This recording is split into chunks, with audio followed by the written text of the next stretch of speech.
Sister-in-law rents my property for her. Third wedding and few days later gives back the key with Smug. My sister-in-law, Vanessa, handed me the key to my beachfront villa with a smirk that could curdle milk. Thanks for the venue. Ethan, she purred, her voice dripping with mockery, as if she'd pulled off the heist of the century. I stood there, dumbstruck, the weight of her betrayal sinking in like a stone in my gut. This wasn't just about a key or a house, it was about trust, family, and the kind of wound that festers for years. Let me take you back to how it all unraveled, to a time when I thought family meant something sacred, not a battlefield for greed and ego. It was a crisp autumn morning when Vanessa called me, her voice bubbling with excitement. Ethan, I need your villa for my wedding. It's perfect for the ceremony, she gushed. This was her third wedding, mind you, and each one had been a spectacle, a performance to outshine the last. I hesitated. The villa, a sprawling haven of glass and stone overlooking the Pacific, was my sanctuary, a gift from my late father who'd poured his heart into building it. Renting it out felt like lending someone my soul. But Vanessa was family, my wife's older sister, and saying no felt like breaking some unspoken code. Okay, I said, swallowing my unease. But treat it like your own home. It's special to me. She laughed, a tinkling sound that hit her claws. Of course, Ethan. It'll be perfect. I should have known then that perfection was her weapon, not her promise. The deal was simple. She'd rent the villa for a week, cover the costs, and leave it spotless. My wife, Clara, was thrilled, caught up in the romance of her sister's latest love story. Clara had always idolized Vanessa, the glamorous sibling who seemed to glide through life on charm and audacity. I, on the other hand, had my doubts.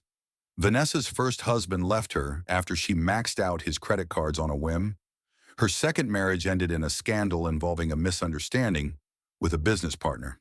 Now she was marrying Richard, a tech mogul with a smile too polished to trust. But Clara begged me to give Vanessa a chance, to be the supportive brother-in-law. So I handed over the keys, ignoring the knot in my stomach. The wedding was a spectacle, as expected. 200 guests, a string quartet, and a cake that looked like it belonged in a museum. Vanessa floated through the crowd in a gown that shimmered like liquid moonlight, while Richard beamed like a man who'd won the lottery. Claire and I attended, of course, smiling for photos and toasting to their happiness. But I couldn't shake the feeling that something was off. The villa, my father's pride, felt like a stage for Vanessa's performance, not a home. I noticed little things: a wine stain on the Persian rug, a scratch on the oak table, guests wandering into rooms I'd asked to keep private. When I mentioned it to Vanessa, she waved me off. Relax, Ethan. It's a party. Things happen. Her nonchalance stung, but I bit my tongue. Family. Right. 3 days after the wedding, Vanessa texted me, all done. Meet me at the villa to grab the keys. I arrived expecting to find the place restored to its original state, as promised. Instead, I walked into chaos. The garden was littered with confetti and broken champagne flutes. Inside, the kitchen counters were sticky with spilled drinks, and the walls bore scuff marks from furniture dragged carelessly. My father's antique telescope, a relic he'd used to teach me about the stars, lay on its side, one lens cracked. My heart sank. This wasn't just neglect, it was disrespect. A middle finger to everything the villa represented. When Vanessa arrived, she looked pristine, as if the mess around us was invisible. She tossed me the key with that infuriating smirk. Thanks for the venue, Ethan, she said, her tone implying she'd gotten away with something. I wanted to scream, to demand an explanation, but I just stood there, clutching the key like it was the last piece of my dignity. What happened here? I finally managed, my voice tight. She shrugged, her eyes glinting with amusement. Oh, you know how parties get. Don't be so dramatic. Dramatic, I wanted to shake her, to make her see the weight of what she'd done. But she was already walking away, her heels clicking on the stone path like a countdown to my breaking point. I spent the next 2 days cleaning, scrubbing floors, and repairing what I could. The telescope was beyond saving, and each time I looked at it, I felt my father's absence like a fresh wound. Clara tried to console me, but her loyalty was torn. "Vanessa didn't mean it," she said, her voice pleading. "She's just carefree, carefree, no." Vanessa was calculated. I started digging, driven by a need to understand why she treated my home, my legacy, like a disposable backdrop. That's when I found the first clue, an email from Vanessa to Richard, accidentally forwarded to Clara. It detailed how they'd used the villa not just for the wedding, but for a brand launch for Richard's new startup. They'd invited investors, staged photo shoots, and even filmed a promotional video, all without my permission. The villa wasn't just a venue, it was a prop for their ambition. My blood boiled.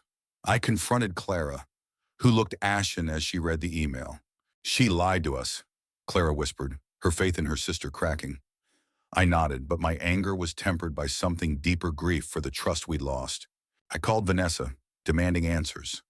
She answered with her usual charm, but I wasn't having it. "You used my home for your business," I said, my voice low and steady. "You lied, and you trashed it." For once, she faltered, her bravado slipping.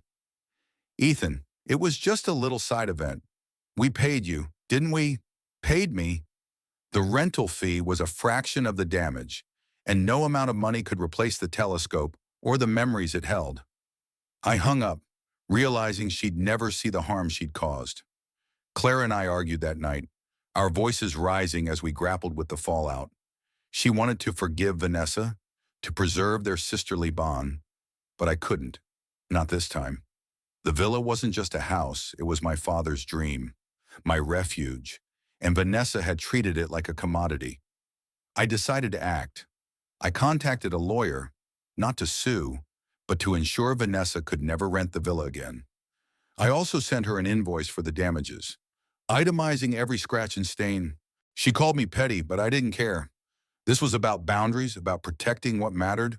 Weeks passed, and the rift grew. Vanessa spun the story to our family, painting me as the uptight landlord who couldn't handle a little mess. Some believed her, and I felt the sting of their judgment. But Clara, after days of soul-searching, stood by me. She confronted Vanessa, demanding an apology. To my surprise, Vanessa showed up at our doorstep one evening, her usual swagger gone. "I'm sorry," she said, her voice small. "I didn't think it would hurt you this much." I wanted to believe her, but her eyes still held that glint, the one that said she was sorry she got caught, not sorry for what she did. I accepted her apology, but I didn't forgive her. Some lines once crossed can't be redrawn. The villa is clean now, the scar is patched, but the telescope remains broken, a reminder of what family can cost. Clara and I are rebuilding, learning to navigate a world where trust is fragile. Vanessa's third marriage is already showing cracks, and I wonder if she'll ever learn that love, whether for a spouse or a sibling, requires respect, not manipulation. This story isn't just about a house or a key. It's about the choices we make when we think no one's watching, and the ripple effects that follow.